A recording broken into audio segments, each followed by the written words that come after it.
আসসালামু আলাইকুম ভাইয়াটা। আমরা পাচ্ছেন একটা টুপি মাত্র 30 টাকা।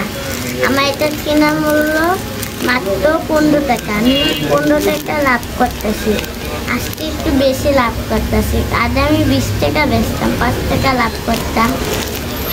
এটা বিক্রি করে আমার আব্বু যেটা বিয়ে করে চলে গেছে না, আমার আম্মু কাজ করে, আমার আব্বু আমাদের দ্বারা খাটলে খাকে না লুই বোর দ্বারা খাকে। আমি টুপি বিক্রি করে আমার আম্মুর চলে।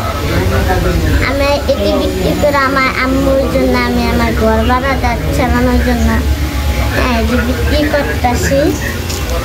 7,000 টুপি এটা বিক্রি করে আমি আমার ঘর চালাই। আমার একটা নানিরও চালাই।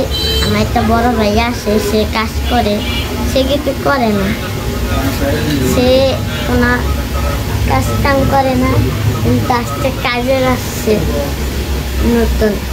আমি টুপি বেচতেছি, আজকে বেচা কেনাটা খারাপ বেচতেছি, কিন্তু কেউ কিনে না। আজকে আমার এই সব টুপি বিক্রি করতে হইব।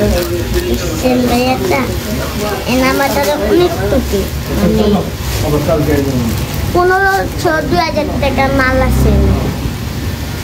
2000 টাকা বিক্রি হলে বাসায় যাবো না।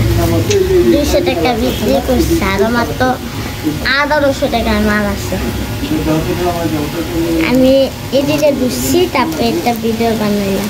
আপনারা আমার জন্য দোয়া করবেন। আর যদি আমাকে পারলে রাস্তায় পাইলে, যদি কেউ পারেন রাস্তা আমার যদি পান, আমার একটা টুপি কিনে আমাকে একটু সাহায্য করবেন, উপকার করবেন, এটাই বলতে চাইছি।